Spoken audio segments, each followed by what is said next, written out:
D.C. D.C.'s small, maneuverable, and when I had been there, the metro had just been built, and it was happening.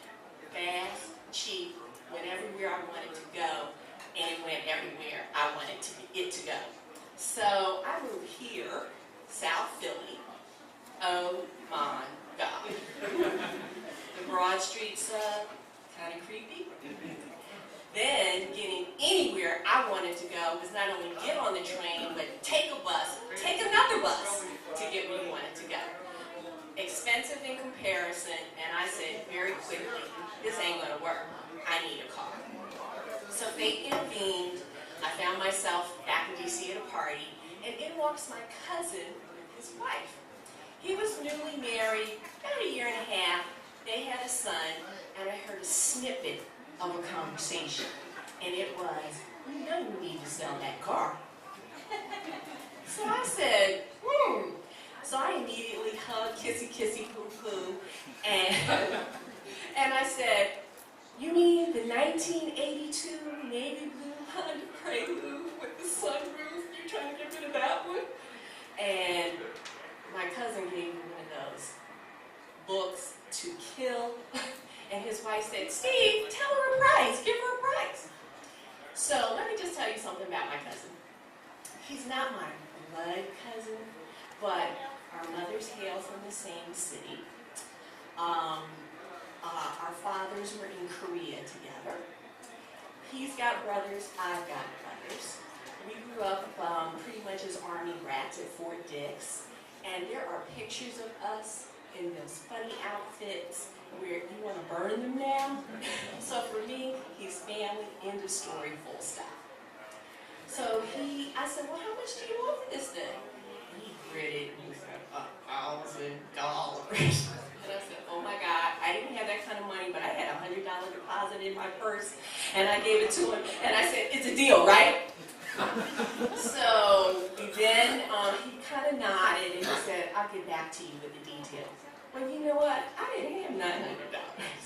I scurried back up 95, and I'm going to tell you, I worked every job I could find. I did temp work, I did overtime, I did weekends, I did whatever to get that money. And then they also helped me because my cousin, once I had to go down to Maryland and we were supposed to exchange the car title, I took the train down, we went to the DMV, and guess what? He did not have the car title. So anyway, so that gave me another maybe month, 6 weeks, and I finally got the money. So it was arranged, we had a rendezvous. Oh, and did I tell you guys it was a stick? So I'm not a master of a stick at all. But he said, I'm not giving you these keys until I feel confident that you can shift the gearbox and that you're not going to burn that clutch. So we went over to a vacant parking lot until he felt confident that I had mastered this stuff. He would not give me the keys. So a couple hours later, I was like, can I have my keys now? Because I was good. So I will say this. He gave me the keys, which I eagerly grabbed.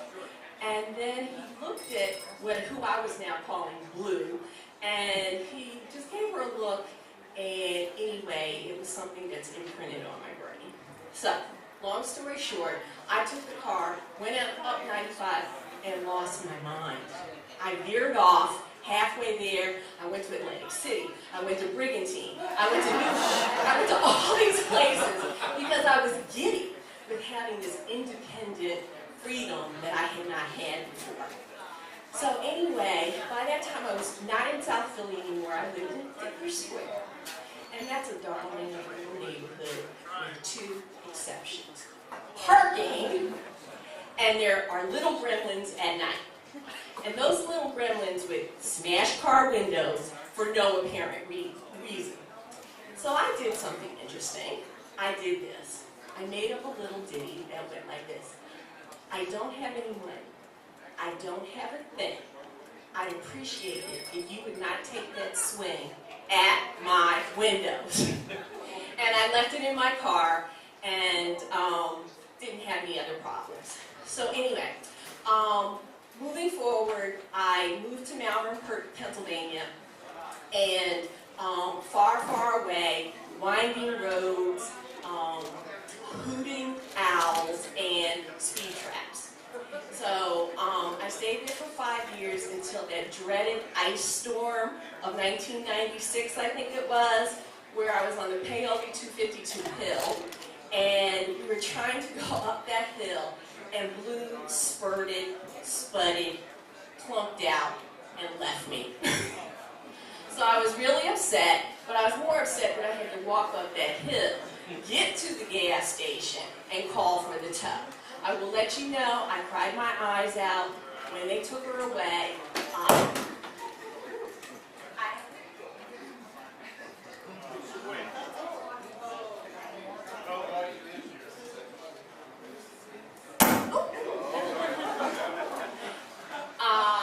I have something of her on my mantle to this day. All right, so let's go back to the future, 2007, 2008. It was the year of my heavy heart. I lost 4 dear friends in that year. One to a massive stroke, one to a murder in Nigeria, one to my DC housemate who was a beloved Washington, DC DJ, music promoter. And we were having a fundraiser for him because he had health insurance and we wanted his treatment to be covered in Georgetown University Hospital. My cousin and his wife were supposed to meet us there because my cousin's wife was also a well-known DC radio personality. But as I was walking out the door, she called me and she said, "Eva, Steve has had a migraine headache for a week. He won't let me take him to the hospital. He won't let me take him to the doctor." And I said, "Put him on the phone." And with a few choice words, I said, "You better get to the emergency room. You better call me when you get there, and I'll see you later." Needless to say, they did not make the fundraiser. Steve was never discharged. He was transferred to the University of Maryland Medical Center, where he was diagnosed with intractable leukemia.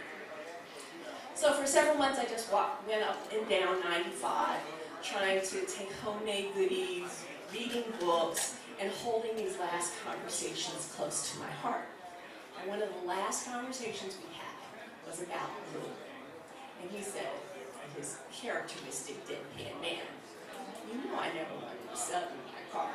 And I said, "I know, but you were married, you had a family, and Blue needed a phase 2, which was me." He smiled, he said, "You're right." And he said, "If anybody needed that car, it was you." And then he said, "And you took care of my baby, right?" And I said, and as I was getting ready to answer him, he fell back into that drug-induced, comatose sleep that people do when they're very ill. So I was never able to answer him. But I would like you to know, you damn Skippy I took care of her, because she was mine first.